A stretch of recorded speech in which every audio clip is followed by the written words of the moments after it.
Future Female Forward aims to bridge gender inequality, fight for equal pay and an equal society for women. Today, we held what is the largest summit on gender parity in India. Here are some of the highlights.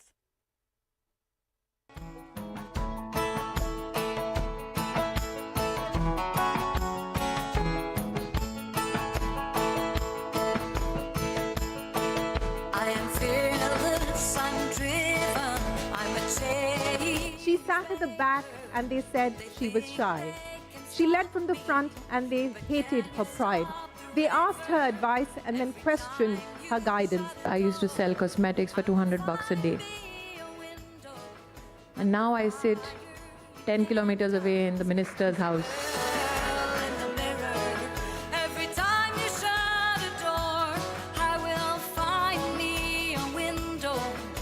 कुछ परिस्थितियाँ ऐसी होती है जो सब कुछ सिखा जाती है जिससे डर लगे वो ज़रूर करो. Motivate your girl child to join the forces because वहाँ पे जाके वो अपना कॉन्फिडेंस, वहाँ पे अपना टैलेंट, वो सारी चीज़ें उनको दिखाने का मौका मिलेगा.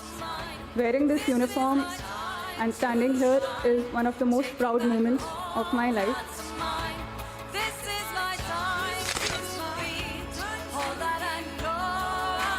Women have talent, women have courage, and these are can-do women. वाकई हाँ, महिला होना गर्व की बात है और हमारी भी वैल्यू है. This is my time. Well, that is our campaign, Future Female Forward. But even as we celebrate these glass ceiling smashers, a CNBC-TV18 and FICCI survey highlights that women form only about 30% of the workforce even today. The gender divide in corporate leadership positions is even more stark. Only 2 out of every 10 C-suite executives were women. Archana Solanki gets us the key findings of this survey. For it to be India's century and not just India's decade, it's important to keep underlining the importance of women participation in workforce.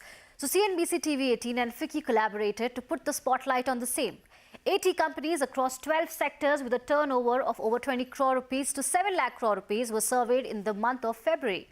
60% respondents belonged to the manufacturing sector, while 40% were in services. Let's now look at the gender composition of this survey. 69% of males and 31% females were surveyed. Let's move on and take a look at the attrition pattern in these 80 companies. The highest rate of attrition in women was seen in the 20 to 30 age group, which is 15%. 30 to 40 age group saw 13% attrition, 40 to 50 age group 7%, and the lowest was seen in the 50 to 60 age group, which is 3%. Another important finding of this survey was the representation of women in leadership roles. In these companies, 22% of women were at the board of directors and 21% were C-suite executives. And what kind of roles have been undertaken by women in these companies? Human resources, 82% of women. Finance, 59%. Admin, 57%. Marketing, 57%. Sales, 51%. IT and digital, 49%. Strategy at 35%. All right, let's talk about the key policies. Now, these companies have made some policies to encourage more women in their staff. Now, which are these?